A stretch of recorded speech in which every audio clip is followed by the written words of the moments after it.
स्वादयन्निह सर्वेषाम् त्रय्यन्तार्थम् सुदुर्ग्रहम् स्तोत्रयामास योगीन्द्रः तम् वन्दे यामुनाह्वयम् नमो नमो यामुनाय यामुनाय नमो नमः नमो नमो यामुनाय यामुनाय नमो नमः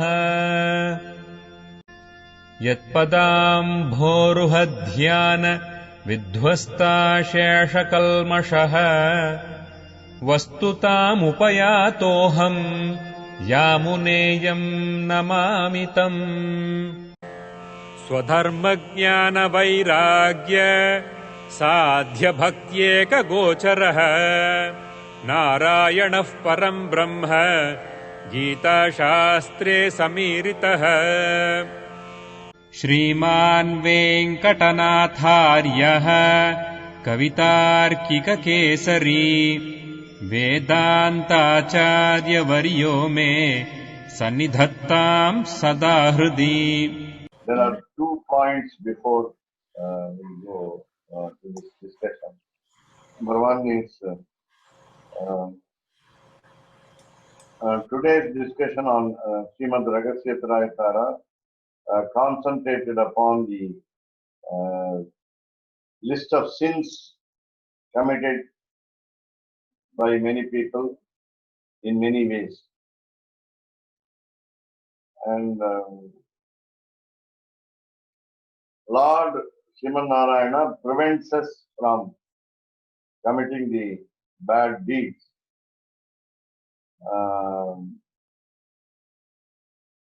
And I mean, slowly, it's in progress, in continuity. And the second point is how does he do it? He blesses us with knowledge more and more. And therefore, as a human being, we are able to indulge ourselves in the study of books related to the Lord. That is what today. So we are blessed that we go through a text which describes about the Lord. And I'm happy that Rangaramanuja's commentary on Upanishad is also quoted by Swami Vedanta Desika in his Gitartha Sangraha. And I hope all of us are enjoying this. And another aspect of some Upanishads is some Upanishads have no swara accent, and therefore it's very easy to read, and anybody can read that way, no restriction whatsoever, or anybody has a right to only read. No, only some of them have, some of us have the right to read it and so on. Kathopanishad is another one, and I hope Shvetashvetaropanishad also does not contain the para. Maybe in this book, I don't know, you must tell me. So with these 2 points, I wanted to make a point here also, that because Vedanta Desika has mentioned Ranga Ramanuja's commentary, it means that Ranga Ramanuja was prior to Vedanta Desika in chronological time. So, because I was unaware exactly of the time period of Ranga Ramanuja, but it means he must have been either at the same time or before Vedanta Desika. Otherwise, Vedanta Desika would not have mentioned him in his commentary. Can you show me the page 50, paragraph 59 to confirm what you said? Sure. Actually, I guess, let's see, I'll show you. Paragraph 50. Maybe it doesn't actually say, you're right. It doesn't actually say Ranga Ramanuja, but it says, it only says the Upanishads. Yeah. right? So when was Rangaramanuja? Do you know the date? And I have not gone into his history time, Okay. but we can find out whether I think he was of recent origin. I see. So my mistake. That's what I thought before. That's why I was wondering about that. So okay. Because any gear as such, gear or when we say gear, he is the head of a mutt, and all we know about mutt's history is the rather ancient mutt is Ahobila mutt, and Adivan Satagopa Yatindra Mahadeshika was the first pontiff of the mutt, Avegeshinga, and then we have 46 now. Whereas in the Andavan Parampara, in that tradition, we have about only 40. I must give you correct number later. And again, in Paundarikapuram Andavan Ashrama, that is much, they have definitely less than what they have, because they have branched off from Srirangam Srimad Andavan much. I see. So when we're counting the generations, I would let you know that Mayacharya's Vamsa is also at 46 generations. So Perinambi is also at 46 generations, but that will be 46 generations from Perinambi. so I think approximately 46 generations is correct, going back to Ramanuja. But of course, the generations can differ. They can differ with the length of the person's life, because Vedanta Deshika lived for 100 years. So 101 years. 101 years, yes, correct. Swami, is this Rangaramanuja is from Ketandapatti, somewhere near Kanchipuram? Oh, I think I'm fine. Because we have heard him as Upanishad Bhashyakar in commentation on Upanishad, but I'm not gone to the. I have to look into it. Yeah. And again, we have to look into different times and history of these years. Here there is one in Srirangam. I think Kesavdas Swami must have met him. He is Doctor, Professor of History, Dr. Sheshadri, Dr. V.S. Sheshadri. He did his PhD on the history of GS, especially of Ahogramad. Yes, I know him. Then we can take the times and the biography and also the timings. Then we will understand where Sri Rangaramanuja here stands.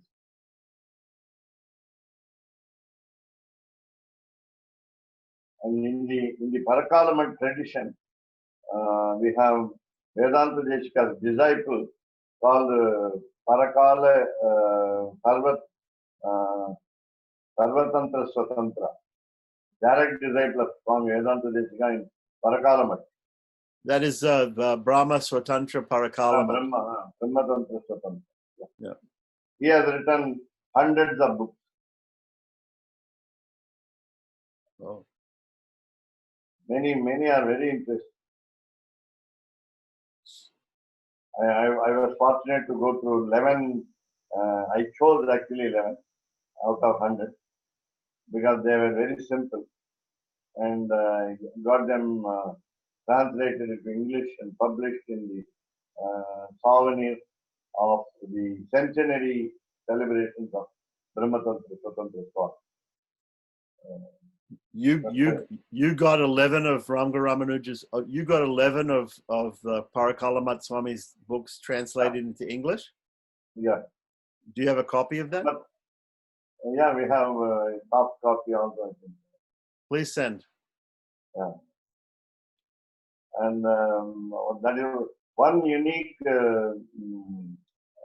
incident that happened was, I was fortunate enough to name one of the very rather rarest meter in his work out of the 11. And I wrote the definition, I named the meter. I take pride in saying it because I didn't find the name of the meter in any book of prosody. And then since Parakalamat Aradhya Devam is the presiding deity is Hayagriva. I named the meter after Hayagriva. And that was a very quiet, wonderful blessing that I had. Actually, I started translating with my sojourn in Minneapolis with minus 25 degrees.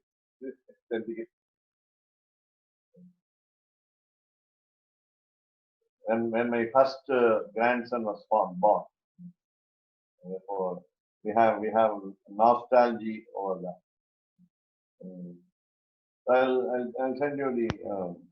And I also, I mean, for your just information, I also, for the sake of all people, because we consider always Sanskrit as the mother language of all the nations. Internationally, it's a mother language, and therefore, I wanted to translate Swami Vedanta Deshika's Tamil Granthas, Ragasya Grantha, one by one. I started it in that Bhavane. We have three important Tamil Ragasya Granthas of Swami Vedanta Deshika, namely what we call a brief note on what we now consider them important, very important in our Vaishnava Sampradaya, namely Ashtakshara, Charamashloka, and Daya. We call the names in Vedanta Deshika's titles Charamashloka Shuruku. Shuruku meaning Sangraha, meaning the brief abridgment of Charamashloka, abridgment of Ashtakshara, Tirumandira Churuku. We always call Ashtakshara as Tirumandiram, Sri Mantra. And then Tirumantra Churuku, and then Charamashloka Churuku is Sarvadharma Anparituja. And then Dvaya Churuku, Sriman Narayana Charano Saranam Sapajya. So these three were, I mean, there are many Tamil Ragasya Granthas. I could translate Tamil Ragasya Granthas to Sanskrit Ragasya Granthas. Sanskrit. One may wonder why Sanskrit from Tamil. You should have better done it in English. But this is for the whole world to understand. It is not only people knowing English. Our view is little more broad-minded. I mean, that is why I followed Ramanujacharya in his principle that he wrote only Sanskrit works. All of them 9. Though he had Tamil as his mother tongue. He wanted all to understand. Without the barrier of native and regional language. So we'll go to 60. Ashtama Arambha Sangato Cha Etat Shloka Arthaha Pashtam Abhihitaha. Saptame, I think without reading further, I will give you the easy meaning of this first sentence. So, Ashtama Arambha Sangato. Ashtama, 8th, Arambha, beginning. Sangato, Sangati meaning link. How do we link the 7th chapter with the 8th chapter? Cha and etat, this shloka, verse, arthaha, meaning, pashtam, clear. Abhihitaha, said. So the meaning of the shloka has been clearly presented in the link namely the beginning of the 8th chapter. Then Saptami, in the 7th chapter, now we have got lot of subjects as we had ones earlier. Parasya Brahmanaha Vasudevasya Upasyatvam. So what is number one? Subject number one, matter number one. Upasyatvam. We are not giving certificate, but just the eligibility of being worshipped. Eligibility of Vasudeva being worshipped as a great God, as a supreme being, the Almighty. Parasya Brahmana. Parasya Brahmana, and nobody is higher than him. So the highest Almighty. His name is Vasudeva. Vasudeva doesn't mean here son of Vasudeva, though he was son of Vasudeva in his incarnation as Krishna. Vasudeva is a common name in almost all the 5 forms of the Lord. Number one, Para, he is called Paravasudeva. That is in Vaikuntha. We call him Vaikuntha, we call him Vaikuntha Natha, and so on. Paramapada Natha we call him. But the special name is there, Paravasudeva. In Srirangam, we have the name of this Paravasudeva in the Vimanam, in the top, what do you call, Doom. So in the Doom we have Paravasudeva. So here, then in the Vyuha Rupa, we have got the 4 names, Vasudevaha, Pradyumnaha, Aniruddhaha, and Sankarshana. These are again Vasudeva. And again in the Vibhavavatara, namely what we call incarnation, starting with Matsya, Kurma, Varaha, and so on, we have Krishna Avatar. And there he is Vasudeva's son, Vasudeva. And then in Archavata, in Antaryami, we can name him in any way. And then, so Vasudeva is one of the names in our Antaryami also, in our mind, heart. Lastly, Archavatara, we have got, even in Srirangam, we have a separate Sanctum Sanctorum for Vasudeva. Just near what we call Aindu Kuri Moondru Vasal. Many would have heard about it. The 5 dents and 1 door, 1 entrance. And there are so many explanations for that number 5. When you control your 5 sense organs or 5 motor organs, Karmendriyani, Jnanendriyani, you can enter into the moksha. That is, you have got free entry to the Paramapada Vasal. Vasal is entrance. That is why Vaikuntha Ekadashi festival is held. And then in the I wanted to tell those who do not know about it. We have in the ground near the entrance, of course another entrance. That is what we call Dhanvantari Sanidhi entrance, and again I said Vasudeva Sanidhi entrance. You have 5 dents, Anju Kuri, small. We can put our insert our fingers, 5 fingers, and then there is a symbol for standing. Our 2 feet should stand only in a particular place, just behind the 5 dents, and then you must stand there and then put your fingers, right hand 5 fingers, and then left hand you must keep it in your hip, and then bend so that your body should be so supple, so flexible that you bend because of your yoga discipline, what you call Hatha Yoga, the discipline of the health discipline for yoga. Your body must be kept fit, and then when you bend over, then you must be able to see the Paramapada entrance, the Moksha Marga entrance. This is what we call the Rahasyam, the secret of Param Anjukuri, Moondru Vasal. Moondru Vasal is 3 entrances, and that means you cross over Sattva, Rajas, Tamas, and so many other meanings are those 3. 5 also has got so many meanings. Well, so I know exactly where you're talking about in the Sri Rangam temple. So people are doing this, and I've also done this myself. You stand on the footprints, and you squat down in Kukudasana, and you put your right hand in the 5 holes inside the lotus flower on the ground, and then bend over, and you should not fall over, but you look down the corridor, and you see the Vaikuntha gate, the Paramapada Vasal.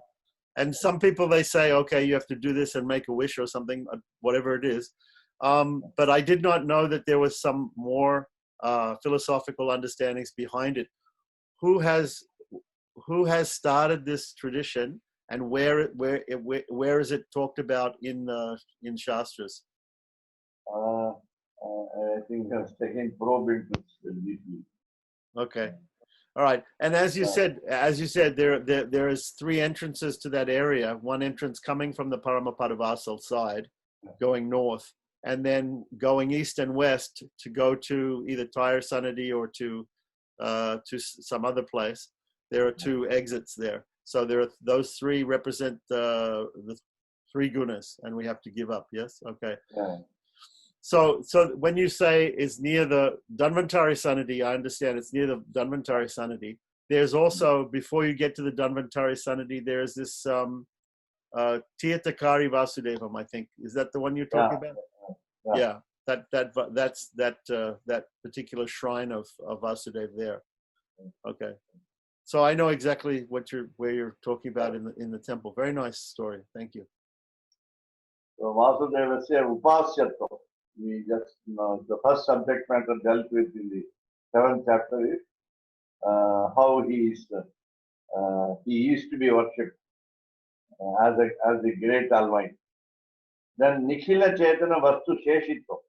The second point is we must understand all the sentient beings, what we call thinking, with thinking capacity. So all the living beings with the thinking capacity are subservient to him. Sheshitvam.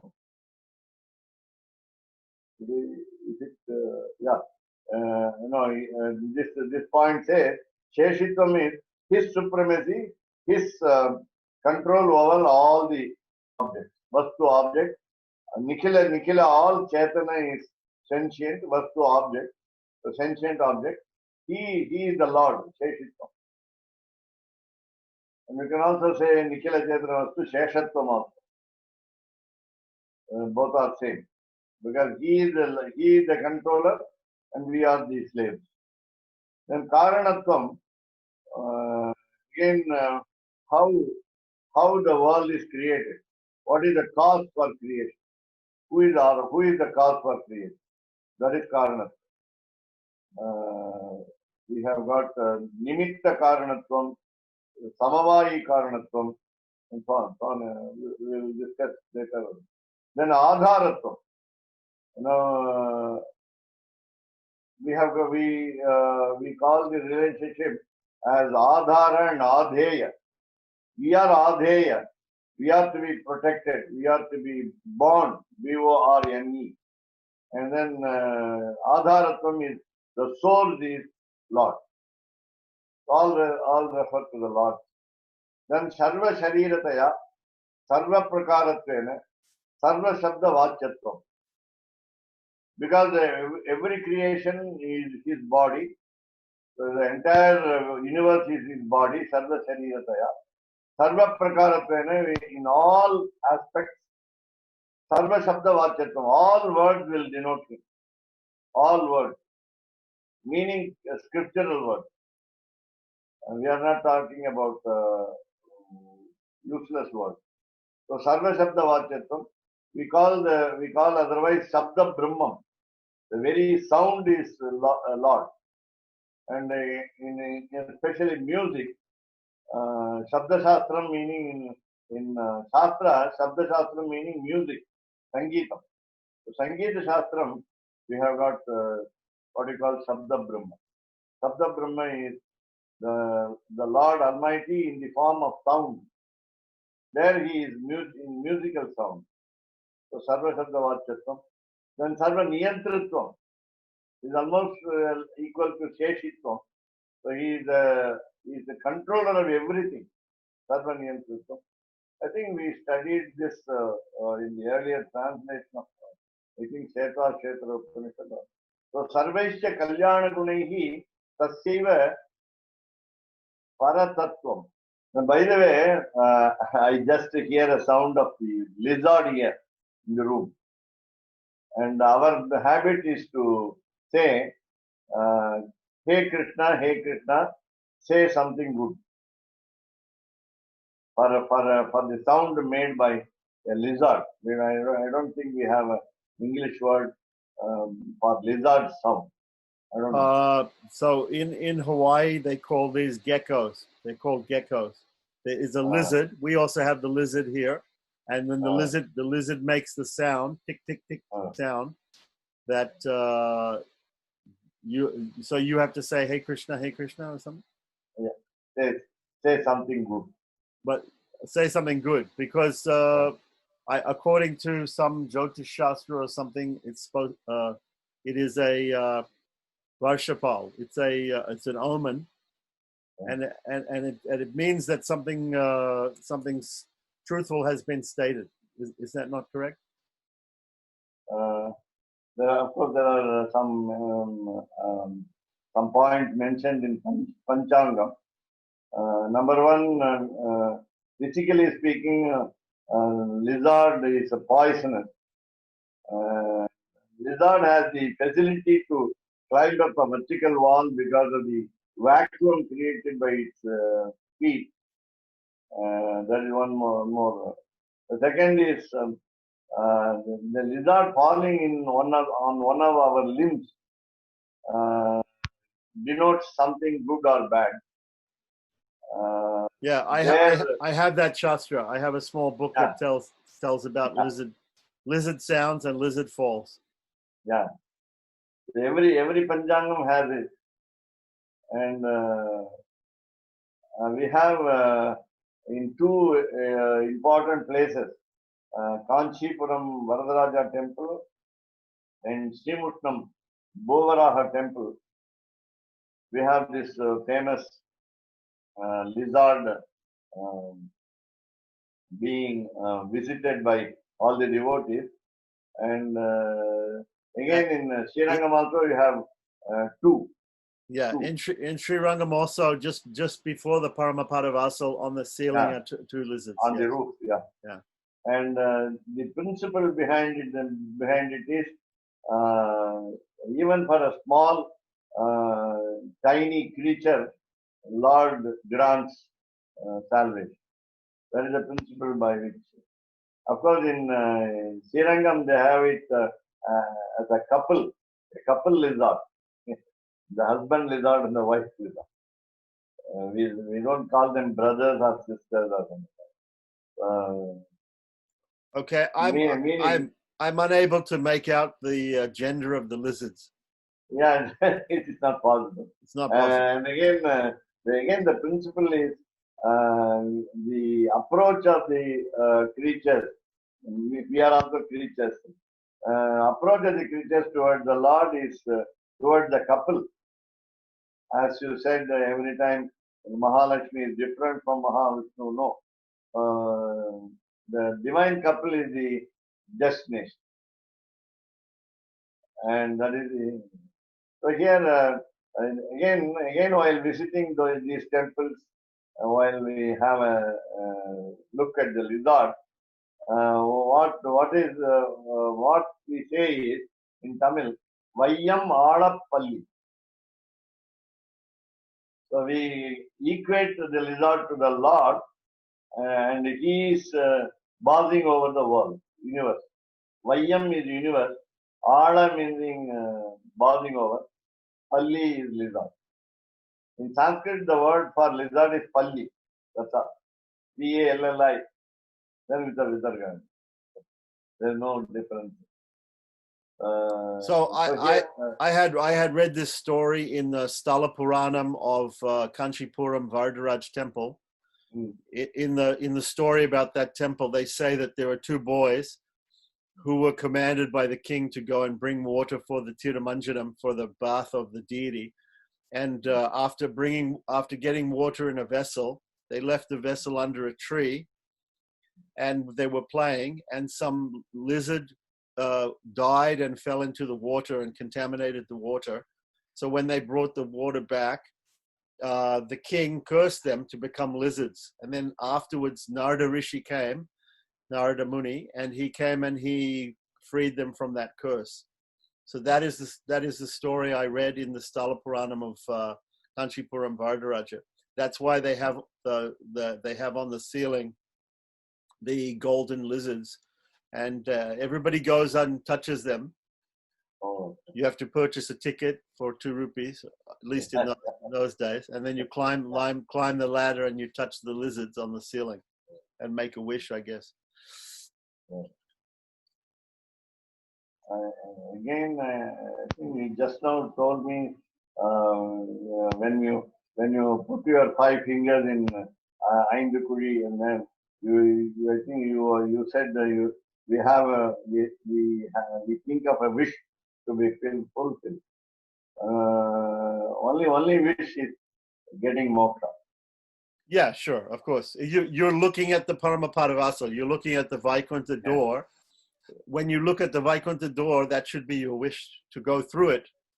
Yeah. But from that side, you should not go through that way. You should come out the other way. Okay. Yeah. Am I right? When it's open, Right. you should come out. You should not go in. Yeah. Meaning you are retreating and you are trying to be born on the earth again. Right. But actually, interestingly enough, when they open the Paramapadavasal, Vaikuntha is actually inside. Yeah. And the Lord comes out when he but he comes out. He goes to the Ayura Mandapam. Right. He goes to the 1,000-pillared Mandapam, and that is considered to be Vaikuntha. Right. Vaikuntha goes to Vaikuntha. So let us take the next one. So after Adharatvam. Right. So Sarvesya Kalyana Gunehi Taseva Paratattvam. He is the highest principle. Paratattvam is the highest principle. Tasya Eva, only of Sriman Narayana, because of Sarvesya Kalyana Gunehi, because of all the auspicious characteristics. Sarvesya, by all, Kalyana, auspicious, Gunehi, characteristics, Tasyeva Paratattva. So nobody else can compete with him to possess all the good qualities, auspicious qualities, and therefore he is the highest principle. Paratattva.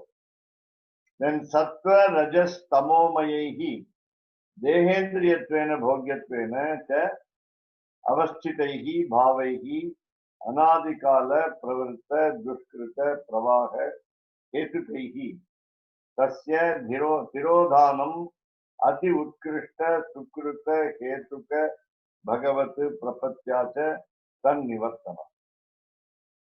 This is a single expression.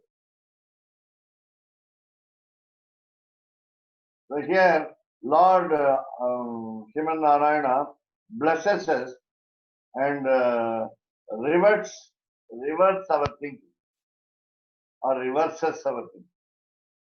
He makes us go back. But initially, what we do is Sattva, Rajas, Tamo, Mayahi, full of these 3 qualities, good, bad, and the worst. The Sattva, Rajas, Tamo, Mayahi, Dehendriyatvena, by the body and the sense organs associated with the body. We think they are enjoyable, Bhogyatvena. bhogyatena cha, and avastitaihi bhavaihi. We have got a lot of emotions, bhavaihi, which are staying with avastitaihi, staying with the enjoyment of the body and the sense organ, which consists of all the three qualities. Then our experience, such an experience is from anadikala, from the beginningless time. Anadikala, pravarta, progressed, pursued. And what did we do? Mostly sins, dushkrita. Dushkrita is bad deeds. The bad deeds continue to affect us for many births. It becomes a flood, pravaha. It's like a water flowing fast. So dushkrita pravaha is the, if it is sukrita pravaha, they are very little. Water flow is very little. Whereas dushkrita pravaha is a great flood. Better, I mean, in quantity than, more in quantity than the sukrita pravaha, good deeds flood. So pravaha hetukaihi, by the reason of this bad quality flow, sins flow, sins apostrophe after yes, sins flow, started, flood of sins, sins flow. Dushkrita is a bad deed, that's all. Sin is a consequence of this bad deed. So bad deeds continue to haunt us from the beginningless time. And then because of that, tasya tirodhanam. Lord Sriman Narayana has been hidden, tirodhanam. Ati utkrishta sukrita hetuka bhagavat prapatya. So what should be done to avoid this flood of bad deeds? Bhagavat prapatya, surrender to God, total surrender to God, Bhagavat prapatya. That will become the cause for hetuka. Hetu is cause. Then why hetuka? Because Lord Sriman Narayana is the biggest cause, greatest cause. Whereas this is the smallest cause. Our making total surrender to God is only a smaller cause. The bigger cause is, so what kind of cause? Sukrita hetuka. Because of our good deeds, merit of our good deeds. And what kind of sukrita? Utkrishta sukrita, the best deeds. Again, utkrishta is not enough. Shakespearean superlative degree usage. Ati utkrishta sukrita. So ati, very highly beneficial or high and good deeds or the reason for our doing Bhagavat Prapatti, the total surrender to the God. And therefore, because of that, all means means very, very much. Right. Tan Nivartanam. So he will be weaning us away from our enjoyment of this world, which are called transitory, impermanent, temporary. And Tan Nivartanam. How do we go back to the attitude of rather the total surrender when we have been haunted by so much flood of bad deeds from the beginningless time. Then Sukrita Taratamyena, there is a gradation of the good deeds. Sukrita is good deed. Taratamyam is gradation, differences. The division. So Sukrita Taratamyena, Pratipatti Vaisheshyatu. So our confidence, our faith also differs because of our good deeds division, or rather, just now I said gradation. By the gradation of our good deeds, our faith also differs. Pratipatti, Vaisheshyat. It's not a question of supremacy over confidence, but all of us individual souls are different from each other because of the faith in percentage. Then Aishwarya, Akshara, Yatatmya, Bhagavat Prapti, Apeksha. So we have three adhikaris which we saw earlier, Trividha adhikaris. So some of us are Aishwaryarthi. We want the wealth of this world. I always tell the meaning as the leadership of the world. We want to be leaders of this world. So Aishwarya, then Akshara Yatatmya. We want to have the what we call Kaivalya Moksha. That is Akshara Yatatmya. Yatatmya is the original form, but Akshara is the intermediary Moksha. That is Kaivalya. The second category of people, they want only Kaivalya. And then Bhagavat Prapti is the last one, namely Vaikuntha Prapti, reaching the headquarters. Then Bhagavat Prapti Apekshaya, so by the desire of reaching the Lord, Upasaka Bhedam. Upasaka, these are the three Upasakas, namely meditators. So meditators, they have a different Upasaka Bhedam. Then Bhagavantam, Prepsoho. Among the three, the one who wants to reach the Lord is the best. Bhagavantam, the Lord. Prepsoho means one who wants to reach. Praptum Ichoho, that will be the Sanskrit common explanation of the word Prepsoho. Then what does he do? Nitya Yuktaya.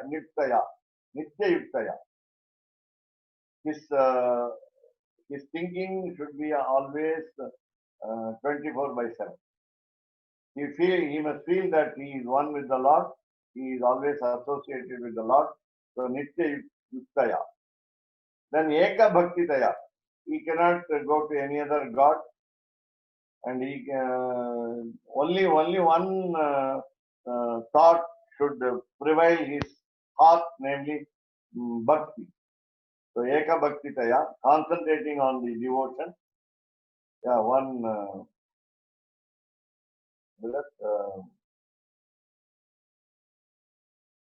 prominent. I wrote one-pointed devotion. Yeah, 1 point. So Eka Bhaktitaya said. So you have two aspects over the individual soul's desire to reach Lord as Nitya Yuktaya, Eka Bhaktitaya. He must feel that he is always connected with him, and then he must have always single-minded devotion. So chant Atyartha Paramapurusha. This is not Pratiyatva. I think it should be. I think it should involve Preeti. I think you must show it the original. A little after we look at the other words, Shraityam, the greatness. Shraityam is the supreme greatness. Shraityam. Durlabhatvancha is also difficult to achieve. Durlabhatvancha Pratipadya, after explaining. Yesham Trayanam, of these three, Nyatavya, Upadeya, Vedam cha. So now we go back to the previous line. Atyartha Paramapurusha Priyatva. So what will happen is the result of the two aspects of the aspirer of Lord will be he is ever associated with him, and he has concentrated bhakti, concentrated devotion. So then he will be very dear to the Lord.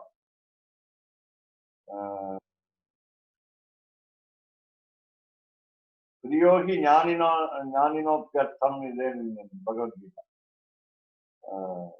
So Atyartha Parama Purusha, the Lord, Priyatvena, by his kindness, by his love. And it's a mutual love. Lord loves the individual souls, the individual souls in turn reciprocate his love. So Atyartha, that is very deep also, meaningful. Atyartha, very meaningful. Atyartha. Parama Purusha Priyatvena, because of his kindness. Then that is a most important aspect of this seventh chapter, right? Then Durlabhanta is also very difficult to reach it. Get the love of the Lord. Durlabhanta Pratipadya. Then Yesham Trayanam, of these three, namely the three adhikaris, three what you call upasakas, Jnatavya, Upadeya, Vedamcha, Prastavshiti. So Prastavshiti means described, rather given. Okay, that's earlier on. That's what the verb says. It expands, it explains, it delineates, and so on. What does it delineate of the three? Of these three, Jnatavyam, what is to be known, Upadeya, what is to be received, and in these two aspects, there are some differences. So again, just one aspect of this. A Bhakti Yoga Nishtha, a person following the discipline of devotion, will aspire for moksha. Whereas a prapanna, a surrenderee will aim for the affection of the Lord. That is one small difference. Otherwise, though as you know, all of us know, moksha meaning kainkari, moksha meaning service to the Lord. Moksha doesn't mean going from this world to that world and remaining there just like an Ikesuri. That is not the main. So Kainkaryam is service to the Lord is moksha. And by service we get bliss. So with this whole paragraph with a lot of subject matter in the 7th chapter, as Keshavdas Swami already put it, 7th chapter seems to be very heavy in content. And this is only a introduction to 8th one, to link the 8th one. So we'll have some discussion if necessary. So if anybody has any comments before me. Swami, you said there are gradations of good deeds. Where can we get that information? What are the gradations of good deeds? That's what we had already once in a small measure.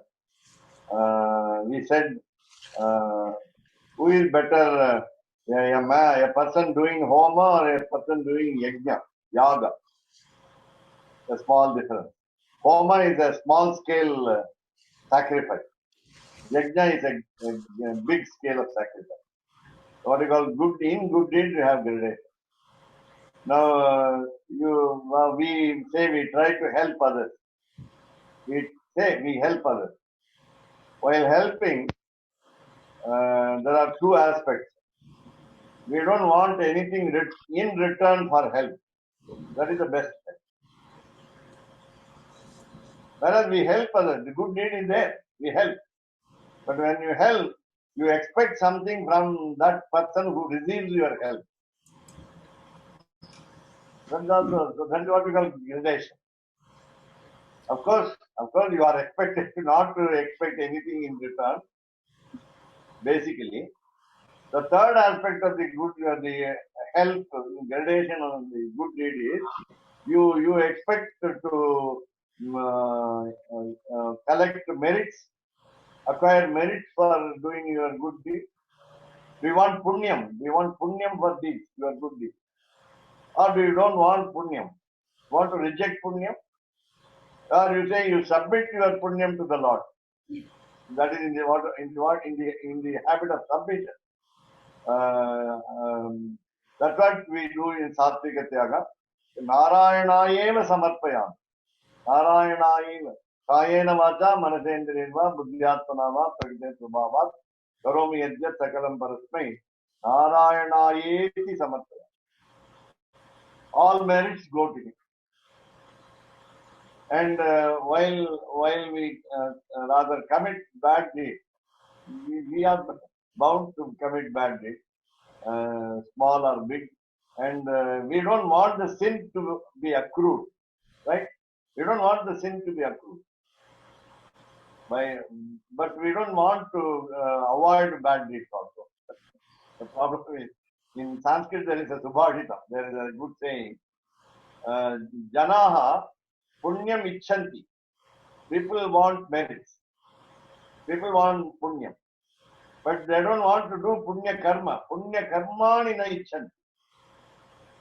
They want something out of the blue, something out of the sky. Suddenly can dawn and coming upon them. We want merits, but we don't want to do good deeds. We don't want sins, but we do bad deeds. The papam ne icchanti janaha. Papam ne icchanti janaha. People don't want sins. But papa karma kurvanti. They do this. That means again, you think that you are a sacrificer. When you do bad deeds and you say don't expect the fruit thereof. Right? So you don't want to suffer the consequence of your bad deeds. But you cannot avoid also bad deeds. This is what we experience. We don't mince matters. We have to admit that we are doing good deeds. No doubt. No doubt we are doing good deeds. But we are also doing bad deeds. Now, one example is I see a cockroach in my room. What do I do? On a Friday today. I spray flit. If at all I cannot catch it and kill it, I go to any corner of the place where it hides itself and kill it in no time. It's the most painful thing to do, but we have to do it. Yes. At the same time, in the case of we are going to see what kind of dana in the future chapters of this. So Sattvika dana, Rajasika dana, and Tamasika dana. Charity, you do charity. When you do charity, what kind of charity is the best? We discussed. That is gradation. So when you give charity to a fitting person, a deserving person, then you feel happy, but you don't expect the merits from from that charitable act. That is it. So again, Rajasika dana is that, and Tamasika dana. We expect a person who receives help from us to serve us back. We all ask, demand. At least I report to Keshavdas Swami when I helped you. I helped you, but I tell Keshavdas, I give a complaint to the Keshavdas Swami that Shanta Madam has not returned my help. Right? We have a grouse against people who receive help. We have some report, bad report. This is what we discussed earlier yesterday in Srimad Ragasya Tresara. Or nobody, I mean, instead of saying nobody should be insulted, nobody should be offended in any form. He gives a long list. He gives a long list. I don't know why. Number one, this is very much connected with us, very relevant. I am doing karma yoga, and I am not doing perfectly, and you criticize. Oh, this fellow is advising all people, but he is not doing karma yoga perfectly. You make a comment, then you report about me to others. I have seen this fellow, but he is not. He is doing karma. Now go to all the yoga, jnana yoga. He has started studying the books in right earnest. He has a desire to reach Lord, but he has not completed his reading. He has abruptly left the teacher, left the preceptor, and now he even finds fault with the preceptor. The preceptor has not taught me all the right things. He has given me only a few. He has not given me complete knowledge. This is what kind of complaint. So again, the third, Bhakti Yoga.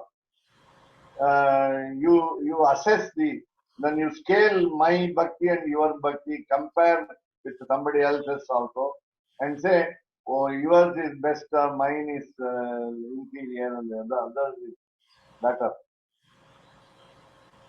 You also say with all your Naichan Sandhanam, what we call self-abnegation, you lower yourself in status and say, Kashavdas Swami is doing the best Kaikaryam, whereas I cannot do. You blame yourself and you say that you cannot do that. You have the boldness to say, I am not able to do it, though you are able to do it.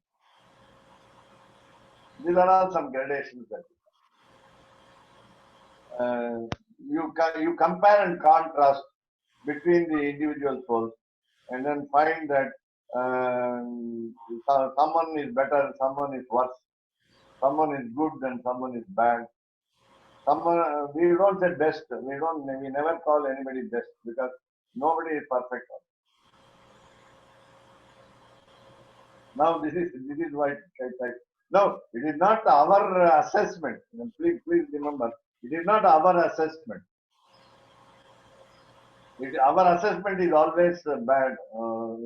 We are not good judges. But generally, this is what we say.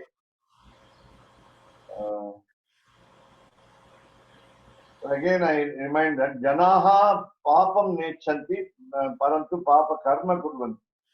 Janaha punyam ichanti parantu punya karma na kurvanti. This is the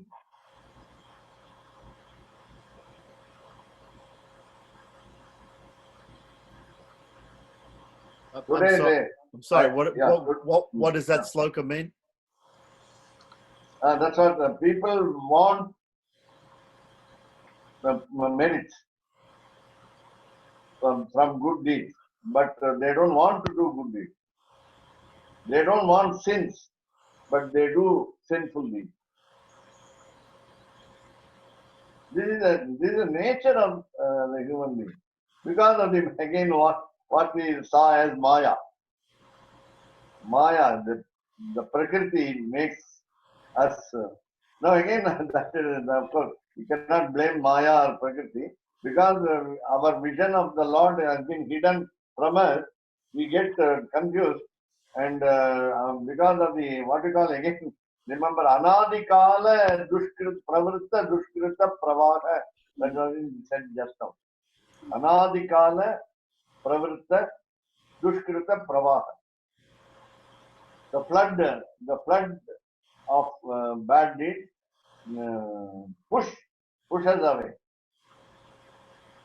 And that has been in the beginningless of time. Beginningless time. You can't say when you started doing good or bad deeds. So by listening to all these talks and all this upanyasam, we have to try to grow out of it and try to work on it and introspect ourselves and listen to God's words or the acharyas like you and try to do good things. That is the whole philosophy behind this. Like you, award is like you. That's all. I like you, but Okay, so, that's the the philosophy. only thing is, yes, you are right. So the injunction is the Shastra's injunction is read the books, discuss the books related to gods. Yeah. Don't listen to cinema music, but listen to the music of the god. In the sense, stotras sung, the Carnatic music where Lord Shivan Narayana is sung. I am little what you call partial in preference. I like Muthuswami Dikshit's Sanskrit songs because because it is in Sanskrit. Because they are in Sanskrit. I was fortunate enough to move with the advocate, K.N. Srinivasan. Gitartha Swami must have met him. K.N. Srinivasan. So he started publishing a book on Muthuswami Dikshit's Kirtanas. So I went through all the Kirtanas because they were in Sanskrit. But I liked only Shivan Narayana and Mahalakshmi Kirtanas. Nothing else. And when he says Kartagamba, so many, I think we have got so many. He is mainly a devotee of Shiva and Parvati. But all the Kirtanas that belong to Lord Shivan Narayana and Mahalakshmi, I chose them and I went through them very more carefully than him. And actually, we had to print the variant readings of those Kirtanas. Of course, Srinivasan taught me how to find out the right expression in what we call Tamil சொல்லுவாங்க எதுகை மோனை according to the prosody, according to the யாப்பு இலக்கணம் is in music, Sangeeta Lakshanam. Which letter should come this way in the next line and all. How they are resonant and so on. And so then with the basic knowledge, we always found that which expression is better than. And under the footnotes, we always added the variant reading, Pata Bheda. And then completely gone through. And it's very pertinent to note that there are two important achievements of Muthuswami Dikshita. He wrote English notes. He has written 48 English notes. So it's a foreign note. Para is English para. And then I could publish 16, 1-6. And the children, a group of children sang those 16 English notes. We are ready to go through all the 48. Now, another achievement is it's a very big kirtana in quantity. It contains all the ragas, many ragas in one kirtana. It's called Raga Malika. And he has used Tamil also. Muthuswami Dikshita. Of course, all the, the Trinity, Shama Shastri, Tyagaraja, and Muthuswami, all were born in Tamil Nadu, all originated from Tamil Nadu. And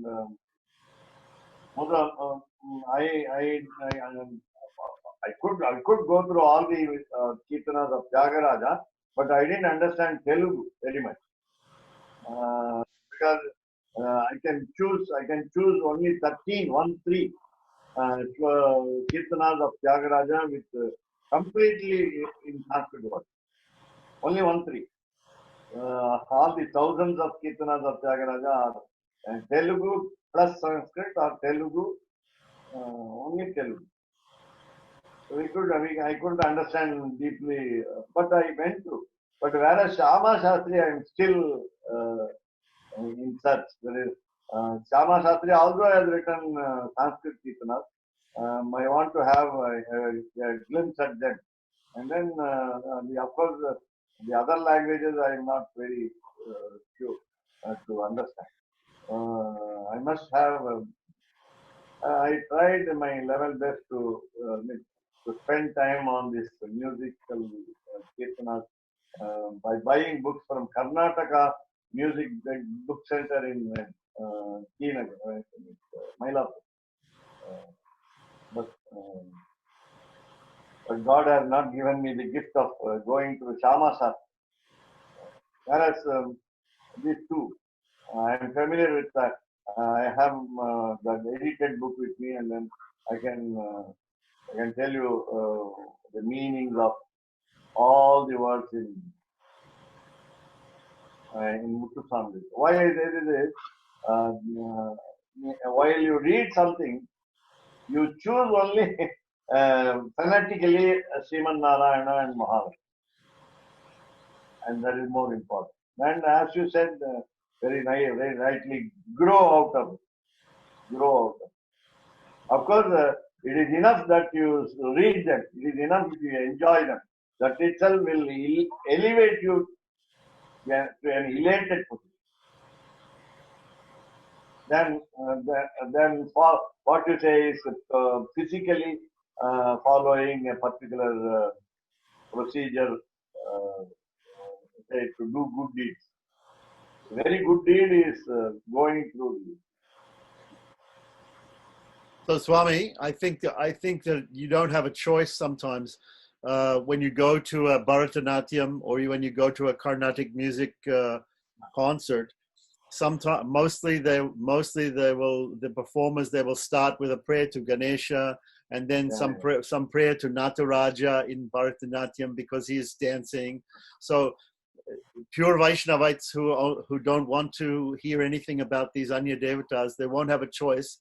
Usually, if they go to these concerts, they're going to hear a mixture, as you say, because as you say, the three saints of the three founders of Carnatic music have given prayers to all these different devatas. So it's very difficult to find to go to a pure Vaishnava concert or dance performance where there's no mention of other devatas. Right. While you attend Bharatanatyam concert, that is a problem. Again, what do we do is come out when there is. To take some snacks. Just for the joking. So when Shiva dance is going on, Tandavam is going on, Parvati Lasyam is going on, and then we of course enjoy more. We enjoy more the presentation on Sriman Narayana and Mahavira. That's all. We don't shut our eyes, ears to hearing, but on Nataraja, of course, on Nataraja of Chidambaram, we have got Natyanjali done every year, and what we do is we enjoy the raga. We don't enjoy the meaning. We enjoy the raga, and we enjoy, of course, the expressions in face and hand. Face and hand. That's more important. But I also think it's possible, just as it said here, all of the Sarva Shabda Avachatvam. We can also think of all the words as meaning Sriman Narayana. Right. If we're very intelligent. That kind of broad-mindedness is not there. But I also read that even if you pray for, I won't do it, but I'm so sorry about that. If you pray Anya Devatas like Shiva, eventually it goes to Sriman Narayana. That's what I read someday. Right. That's right. Akashat patitattoyam yata gacchati sagaram sarvadeva namaskaraha Sri Keshavam patigacchati. Yeah, that's right. Got quotes for everything. He's so good. No. But this is a very common sloka.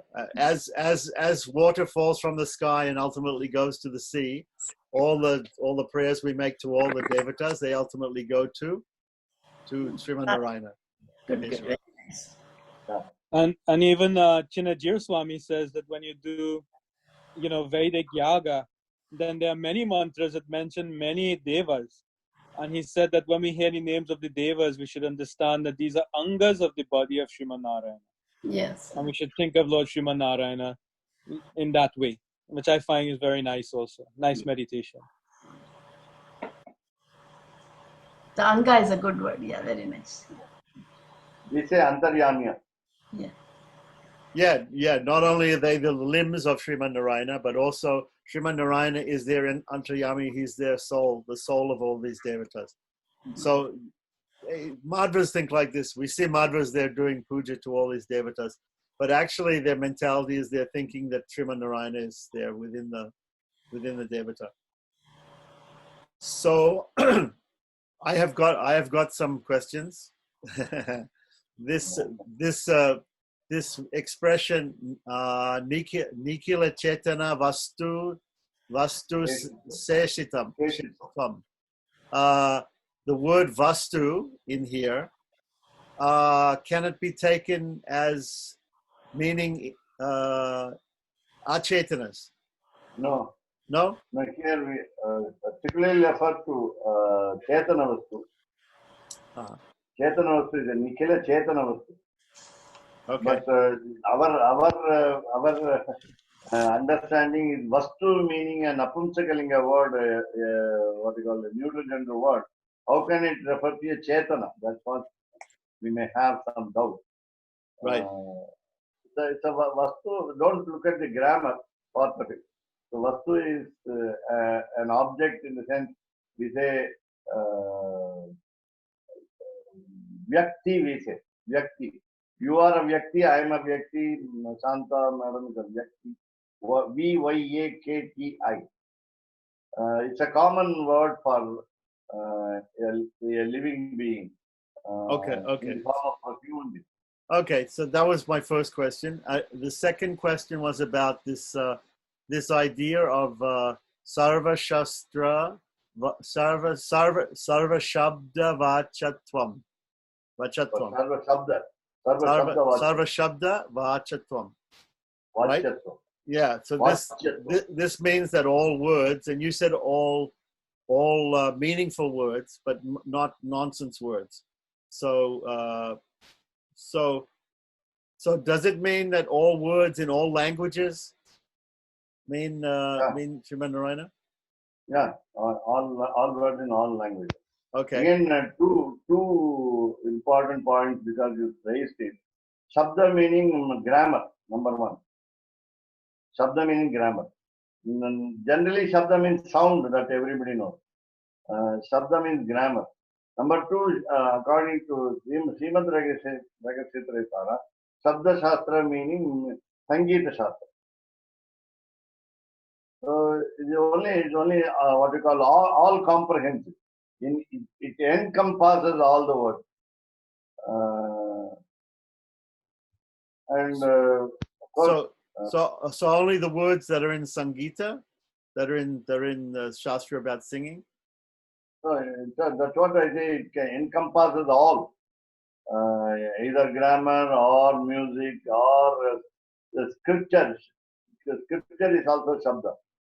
Because the Shabda Pramanam you have heard about, the third proof. Number one is Pratyaksham, the second one is Anumanam. Third, some people also agree. But actually, third will be in Gitartha Sangraha of Ramanujacharya, third will be Shabda Praman. The authority is Shabda, Shabda meaning Veda, scripture. So Sarva Shabda Vachyatvam means, please take it as Veda Vachyatvam. Veda Shabda Vachyatvam. Okay. So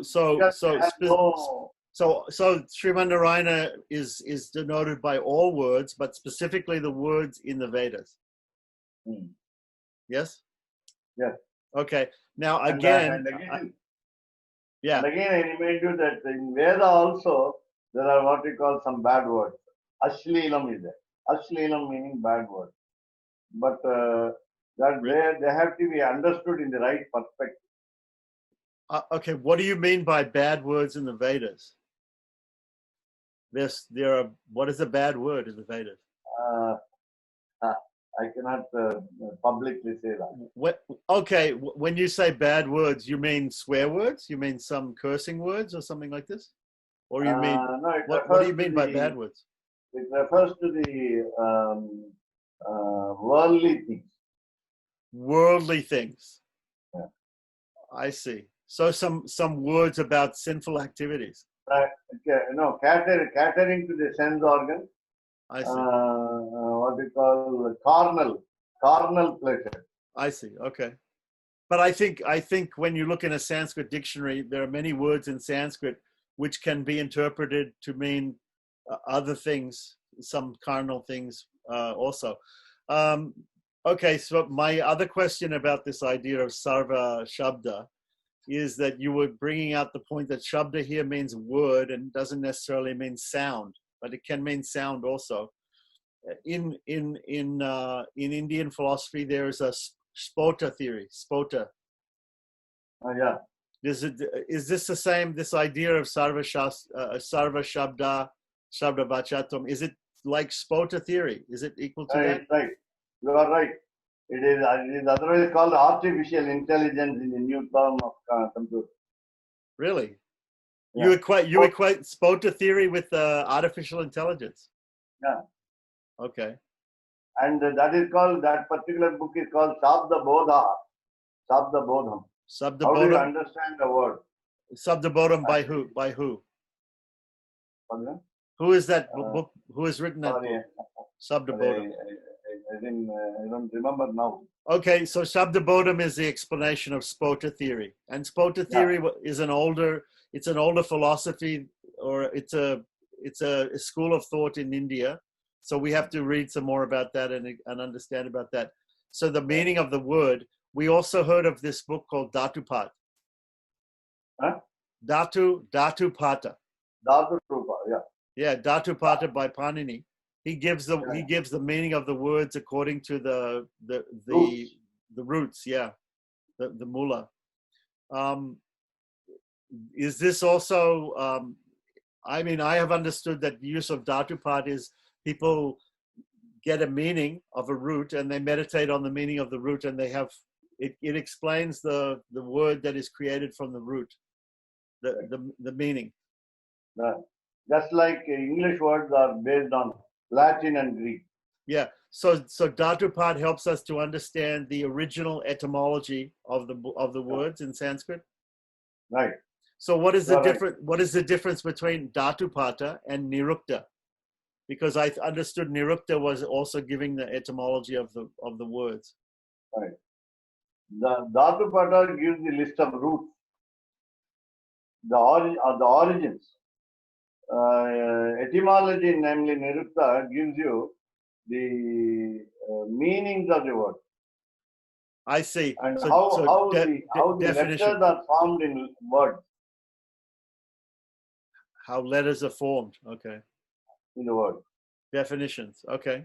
Yeah. All right. So let's leave that. That's getting a little too boring for everybody when we get into grammar. So now I want to come to the point about Anadi Kala. Anadi Kala. So some people, they have a very hard time of understanding Anadi Kala. They think, how can it be that the jiva, the Atman, has been doing bad deeds, has been sinning from time immemorial? Yeah. Because Krishna says in the Gita that we are eternal. The Atman is eternal, right?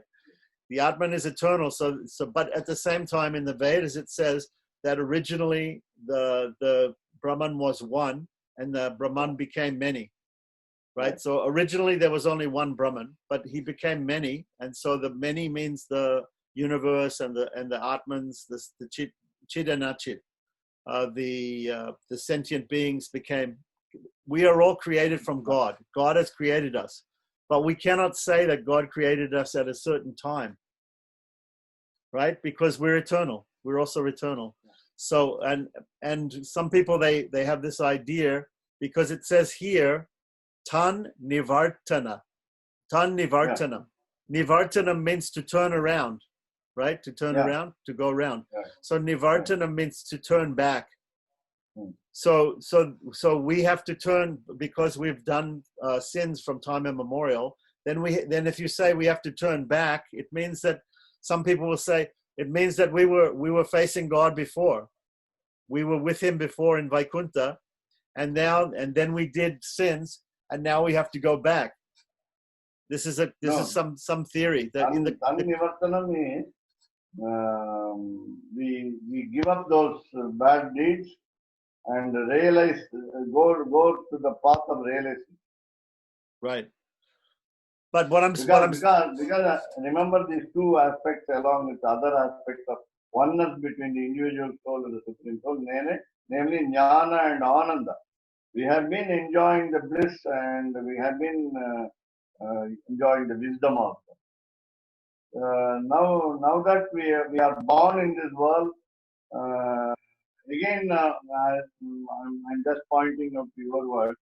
Initially, idam agra asit, that is Veda Vakyam. Ekameva advitiyam brahma, idam agra asit. these are Earlier, there was only one. sutras. These are sutras, Vedanta sutras. Veda Vakyam. Vedavakya. Okay. From where? I'll tell you. It's very Some easy. Upanishad. Yeah. And okay. So go ahead. Then the second is Bahusyam Prajayaya. I will become many. Now, this itself, just for joking, Lord himself doesn't remember when he started the creation. The creation is also from time immemorial. And the creation also is beginningless. And therefore, our sins are also beginningless. Okay. So I used to try to explain to people that you cannot ask the question about our creation because everything was created from God. Even time was created from God. Yeah. He created Kala.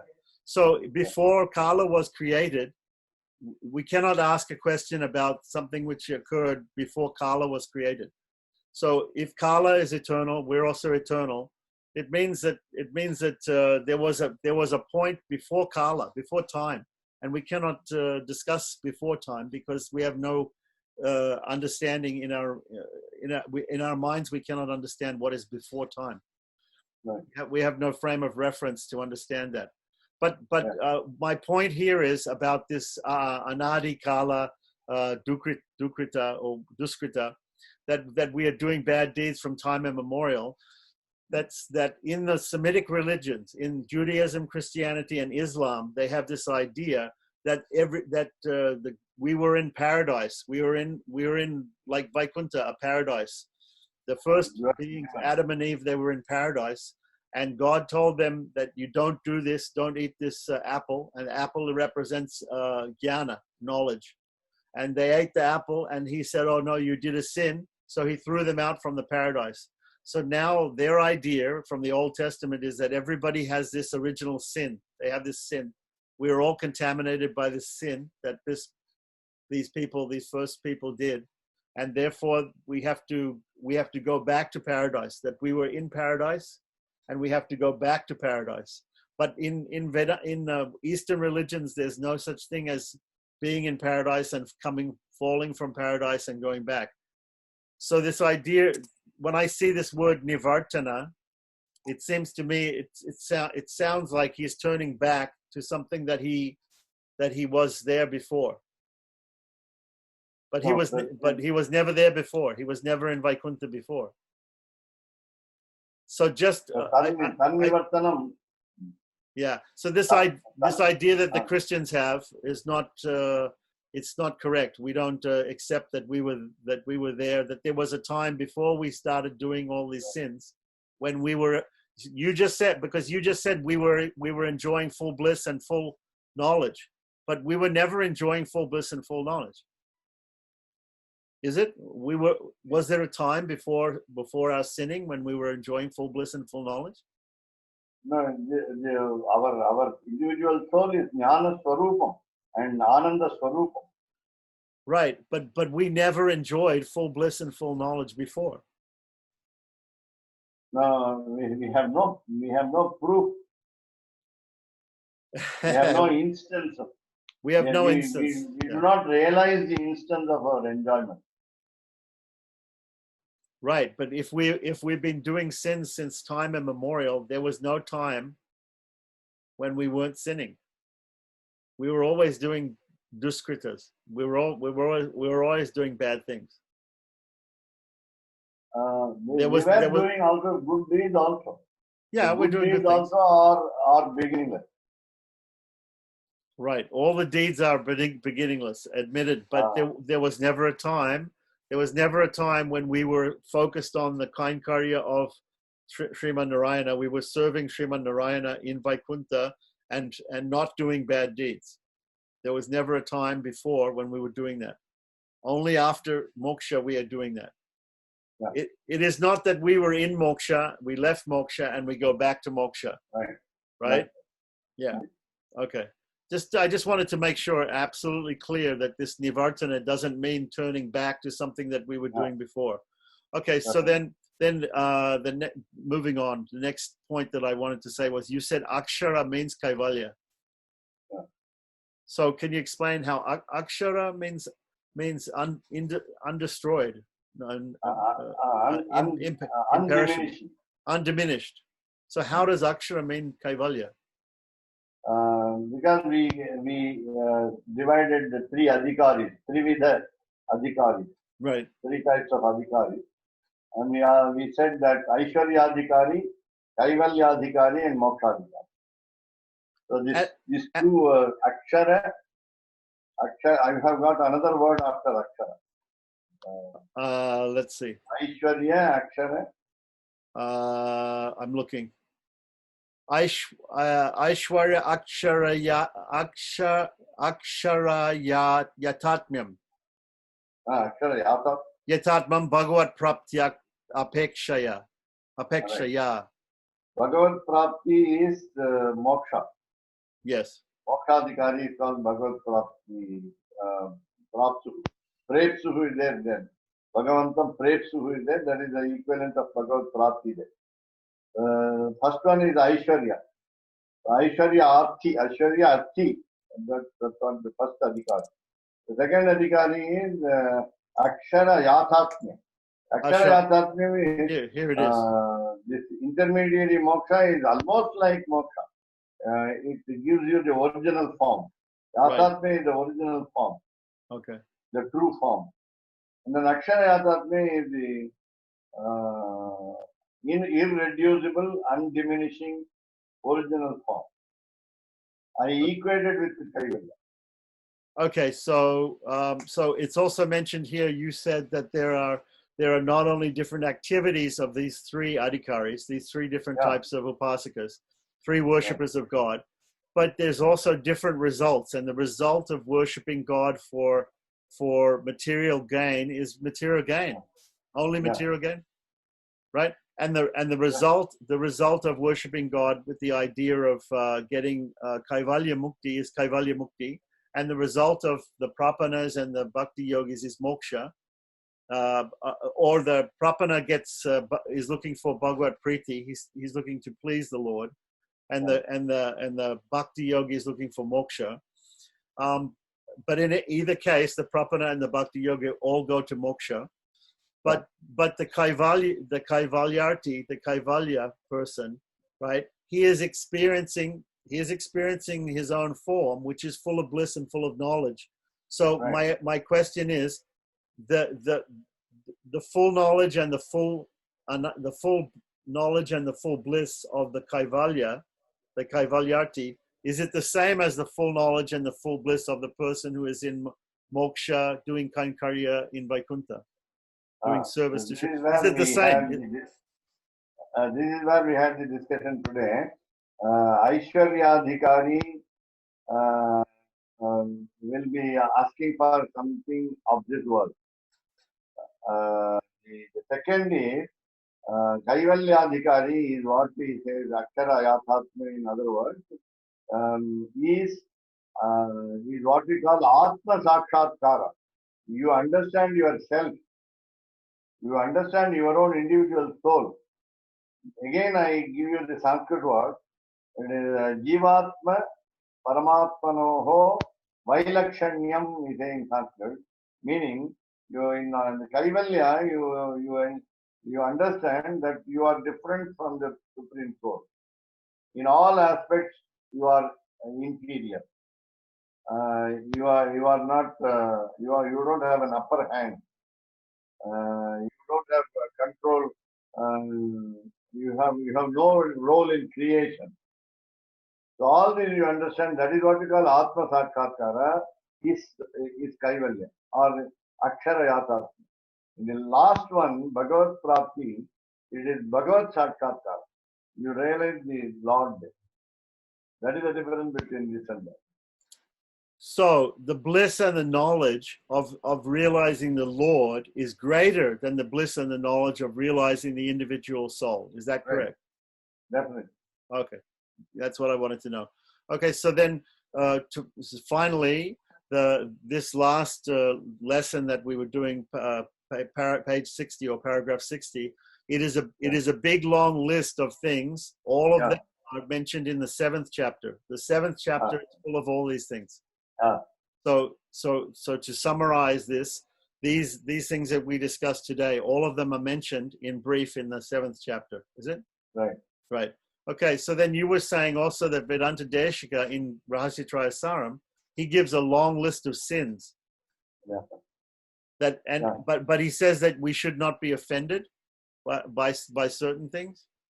Yeah. No. Nobody should be offended.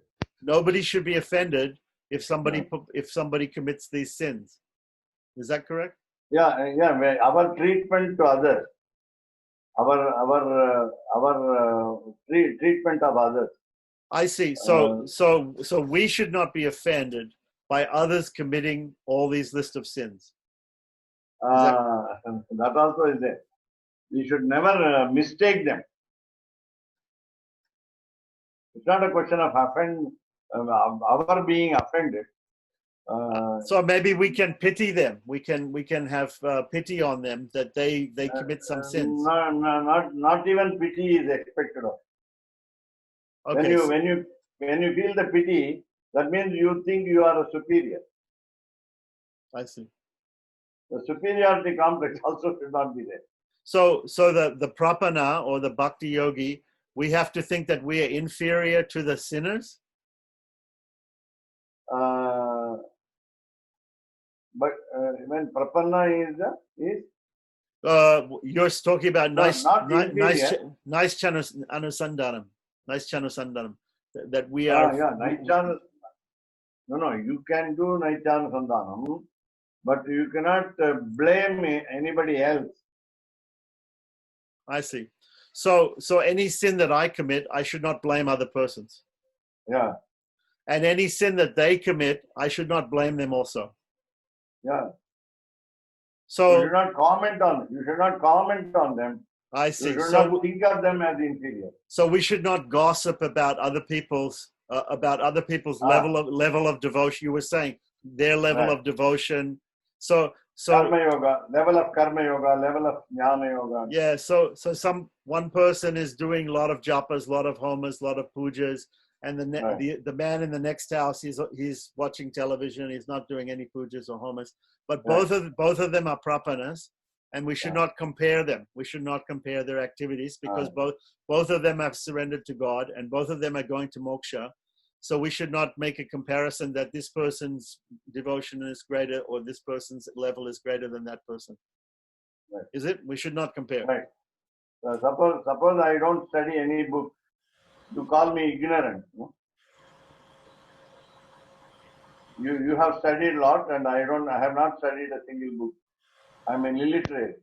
I can't even read any language. Then what you do is you call me illiterate. That means you say I am ajnani, ignorant. But this comment is not warranted. So I think also I heard the story that one bhakta was ignorant of Sanskrit vyakaranam grammar, and he was saying Om Vishnaya Namaha, Vishnaya Namaha. Oh, okay. Instead of saying Vishnave Namaha, he was saying Vishnaya Namaha, because he doesn't know how to create the Chaturthi Vibhakti. He doesn't know how to add the dative case correctly to Vishnu. So he says Vishnaya Namaha. But even then, Right. because of the bhakti, the Lord is accepting this as an offering, as a statement. So One should not mock at it. no, I don't mock him. I'm not mocking him. No. Why I say this is what Prapanna should not do. Right. Okay, so but the other thing is, though, but we are all thinking that the Lord is the doer, but we should also not think that if we do a sin or some other person does a sin, we should not think the Lord is doing that. No, Right. because we have been given granted and what you call the privilege of discrimination power. We know Right. what is good and bad, but some people don't know what is good and bad. Actually, there's some people they don't know. They really don't know what is good or bad. That's the karma. can you give me an example? I'd rather not give you an example. That's Because, also something karma. something we do like this. Unknowingly, I insult you. Not thinking that, See. We have a saying in English: praising with a backhanded compliment, or praising somebody in a way that is actually an insult. yeah, You know. that is Vyajastati in Sanskrit. What we call apparent praise through censure and apparent censure through praise. You can indirectly scold the person, directly scold the person, but indirectly you appreciate him. That we can do, but not the other way.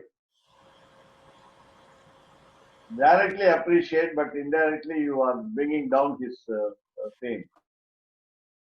Yeah, and even great sages like Narada Rishi, he sometimes he gives a curse, but actually the curse usually turns out for the best of the person. Blessing. So it seems to be a curse, but actually it's even the falling of the giant Vijay coming to the world it's considered to be a curse, but it's not really a curse. It's actually a boon for them to serve the Lord in this world. But it's in the Shastra, it's described as a curse. Yeah, there is an example in literature. The best, one of the best 10 books of the world, namely Abhijnana Shakuntalam, a drama by Kalidasa. There, Durvasa curses the girl, the heroine of the drama, Shakuntala, that she would forget, or rather, her husband would forget her at the right time.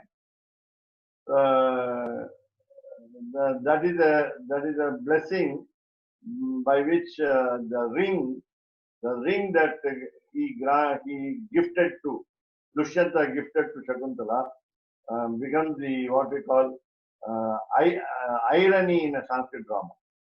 It leads to what we call the style called irony in the Sanskrit drama. Because Abhijnanam is a token of recognition. And the irony becomes the crux of the plot. And that is because of the curse of Durvasa on the girl, Shakuntala. She is an innocent girl. She did not commit the mistake of not inviting the sage to, rather extending hospitality to him. But it was a curse in disguise. Okay. When Kanva, the foster father of Shakuntala, blesses Shakuntala, though with an anger that Dushyanta and Shakuntala adopted the marriage of Gandharva, That is love marriage. It was not an arranged wedding. In his absence, it was held in his absence. Therefore, Kanva sees her pregnant, sees her in the family way, and in fact knows by what we call intuition, the third eye, knowing the past, present, and future. He says, you will beget a good son, a heroic son. That was a blessing. That was a blessing, but I mean, it was not. I mean, Kanva did it. Kanva blessed her without any without any ill feeling. And what happened was Dushyantha's son became the emperor. The blessing was so simple, but the benefit was very high. This also happened. Okay. Thank you. Many Dharma Shukshmas here, many different small things. Okay, so should we go to the Taniyan if anybody else says? And before that, tomorrow is, of course, as usual, the new moon day, and there is a solar eclipse called the Chudamani Parshva Grahanam. I see. Chudamani Parshva Grahanam. It's a very rare eclipse that occurs in thousands of years, once in thousands of years. And then Chudamani is what we call a gem in the ring when it can be seen by, of course, not ordinary eyes, by telescope or by some other convenient method. We are not, but only it occurs in India, and we have a long time of eclipse, and the eclipse time is supposed to be the best time, auspicious time, where all the japas, homas, aradhanam, nama sankirtanam, what we call is multiplied into crores times as we believe. And it occurs in my star, Mrigashirsham. I see. So there's gonna be a lot of celebration for this eclipse tomorrow in India, and you said it's only visible in India. We'll have actually all the gods are anointed. Thirumanjanams are there, Abhishekams are there during the eclipse, and then we have to do Prayaschittam, and that is Pariharam, remedy for the particular star born people with Rohini. You have to do some Prayaschittam. Okay, you said it, but you said it's also Amavasya. And tomorrow is Amavasya, and day after tomorrow. Somehow, normally the lunar eclipse occurs on Paurnami day and full moon day, and the solar eclipse occurs on new moon day. But today, I find some postponement of the time. This is due to some aberrations. What we call in. Okay, so how does the solar eclipse? How does it affect the Amavasya Tarpanam? You have to switch the time, or you have to do it. No, Amavasya Tarpanam has to happen tomorrow, and day after tomorrow is Saturday is for Amavasya Tarpanam. Sunday is solar eclipse day. I see. Solar, it's on Sunday. Okay. All right. And today, normally, for every month, we have a name attached with the month. For example, the first month is Chitra, though called Mesha Mata, Aries. And the Chitra is the star on which the Paurnami should occur, the full moon day should occur. Right. But it occurs on the next day, or the previous day. I don't know why. Yeah, I have seen so far it has been in vogue, but today there is a change. The seasons also change because of global pollution, global warming. So Rains are not coming during the rainy season. Oh, but I thought you just got rains. You just got rains, no? A few drops. Not much. So the monsoon is less this year? Yeah. Okay. So I think also I was reading that some people are thinking that after this eclipse that the corona will be less. Is that right? Yeah. Yeah. So everybody's praying that coronavirus goes away, the eclipse does something to the coronavirus. Yeah? Yeah, the biggest solution is in the offing. Pollution. Yeah, that is the corona getting finished. Corona's getting finished. Okay, we'll see if that theory holds up on Monday, right? Yeah. So Swami, are you saying that because of the eclipse, that the Tarpana should happen on Chaturdashi, or you're having Amavasya from tomorrow morning also, so you're doing the Tarpanas then? Very nice that they raised this point. During eclipse also we do Tarpana. Yeah, exactly. That's what I thought. Because our eclipses are, well, it's not showing here, but I'm doing the Tarpanas for my father on Sunday, because Amavasya here on Sunday. Okay. And again, I guess we'll start Saturday. there is a rule that you cannot have two Tarpanams on single day. And which is more important? Naimittika Tarpanam is very important. Nitya Tarpanam is to be avoided. Naimittikam is occasional Tarpanam. The eclipse is occasional. Whereas Nityam is, Amavasya is ever permanent.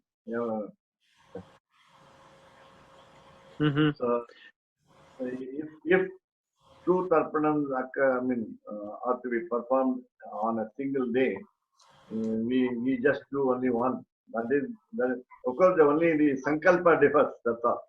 Sankalpa differs. So, Surya Raga Punya Kali. Suryoparaga Punya Kali. That's the only word that we use. We don't say Amavasyayam. Suryoparaga Punya Kali. Okay. The other thing is that all of the Abhishekams, the Tirumanjanams, do these happen privately in the temple? Is it that they close the temple for the eclipse and they do this Tirumanjanams behind closed doors? No, it's not public, right? Yeah, that's right. That's right. Because I also thought that during the eclipses when we do the japas or we do Harinam Sankirtanam, when the eclipse is over, then one can do Danam. Well, after bath, Snanam, etc., then one can do Danam. And I guess you can do Homa also. Right. But generally, they always say that after the eclipse, you could do Danam, or is it during the eclipse one does Danam? If one comes to you to get the Danam gift, okay, that's better. Or allot the material for Danam during the eclipse and give them later. Yeah, because I'm just referring to, I think in Bhagavatam when, Krishna and all the cowherd, the Gopas and the Gopis, etc., and the Dwarkavasis, they all gathered Kurukshetra, to bathe during the eclipse, and they chant mantras during the eclipse, and then afterwards they give cows in charity and Danam to Brahmanas, etc. Right. Right. Yeah. So he's saying after moksha, after the end of the eclipse, then you do the Danam. Right. All that is said by Govindacharya is very, very elaborate. Good. Kavitarkika Simhaya Kalyana Gunashaline Srimate Venkateshaya Vedanta Gurave Namaha.